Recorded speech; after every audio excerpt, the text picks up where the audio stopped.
Ahmedabad plane crash investigation अब उस मोड़ पर पहुंच चुकी है जहां कई चौंकाने वाले खुलासे सामने आ चुके हैं। 12 जून 2025 को एयर इंडिया की फ्लाइट AI 171 जब क्रैश हुई, तब किसी ने नहीं सोचा था कि ये हादसा सिर्फ तकनीकी गड़बड़ी नहीं बल्कि एक अंतर्राष्ट्रीय चिंता का विषय बन जाएगा। हादसे में 241 लोगों की जान चली गई और सिर्फ एक यात्री बच पाया, विश्वास कुमार रमेश। अब जांच एजेंसियां DGCA, AIB, FAA और बोइंग जैसी कंपनियां दिन रात इस अहमदाबाद प्लेन क्रैश इन्वेस्टिगेशन में लगी हुई हैं। तो आइए जानते हैं अब तक इस जांच में क्या-क्या सामने आया है। इमरजेंसी कॉल, मेडे, नो पावर, ये 3 शब्द सब बदल देते हैं। मेडे, नो पावर, सिर्फ 3 शब्द, लेकिन इनकी गूंज इतनी जोरदार थी कि पूरे विमानन जगत को हिलाकर रख दिया। वॉइस रिकॉर्डर में दर्ज ये कॉल क्रैश से ठीक 36 सेकंड पहले की है। इसका मतलब था विमान के दोनों इंजन बंद हो चुके थे, पायलट के पास नियंत्रण नहीं बचा था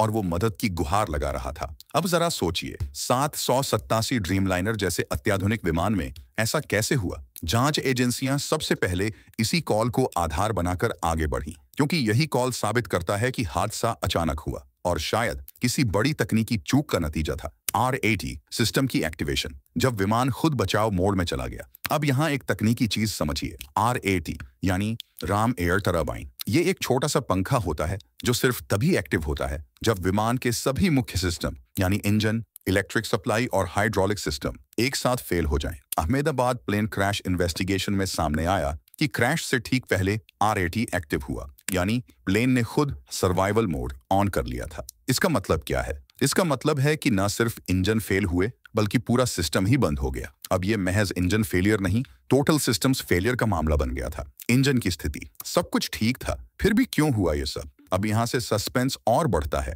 जब दोनों इंजन की हिस्ट्री चेक की गई तो पता चला कि एक इंजन सिर्फ 3 महीने पहले नया लगाया गया था और दूसरा इंजन 2023 में सर्विस हो चुका था। कोई दिक्कत नहीं, कोई पेंडिंग चेक नहीं, कोई शिकायत नहीं। तो अब सवाल उठता है, इंजन फेल क्यों हुए? क्या कोई इंस्टॉलेशन गड़बड़ी थी? क्या फ्यूल सप्लाई में कंटेमिनेशन था? या फिर किसी ऑटोमेशन ने गलती से इंजन बंद कर दिए? इसी सवाल की गहराई में जाकर अब DGCA और बोइंग दोनों गंभीर जांच कर रहे हैं। पायलट और को पायलट, क्या मानवीय भूल थी? जवाब है नहीं। अब बहुतों के मन में सवाल आता है कि क्या हादसे की वजह पायलट की गलती थी? लेकिन जब जांचकर्ताओं ने फ्लाइट रिकॉर्डिंग और प्रोफाइल चेक की तो सामने आया कि कैप्टन सुमीत सभरवाल, 11,500 घंटे से ज्यादा उड़ान का अनुभव, फर्स्ट अफसर क्लाइव कुंडर, 3,400 घंटे का अनुभव, दोनों अनुभवी, प्रशिक्षित और नियमित मेडिकल टेस्ट में पास थे। और सबसे जरूरी बात, उन्होंने आखिरी सेकंड तक SOP यानी स्टैंडर्ड ऑपरेटिंग प्रोसीजर फॉलो किया। मतलब साफ है,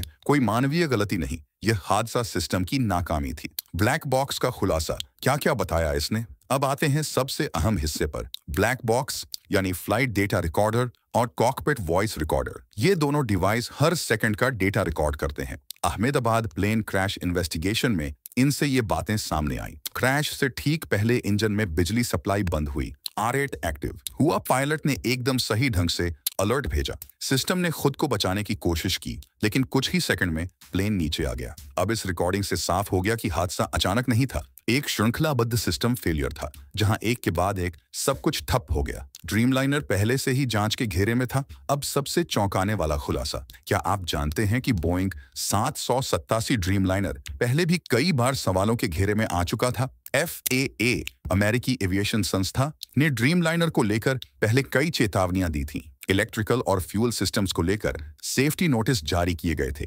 कुछ मामलों में असेंबली में गड़बड़ी भी पाई गई थी। अब अहमदाबाद प्लेन क्रैश इन्वेस्टिगेशन में ये बात फिर से सामने आई कि कहीं पुराने सुरक्षा उल्लंघनों को नजरअंदाज तो नहीं कर दिया गया। अब DGCA ने सभी ड्रीमलाइनर विमानों की दोबारा जांच के आदेश दे दिए हैं।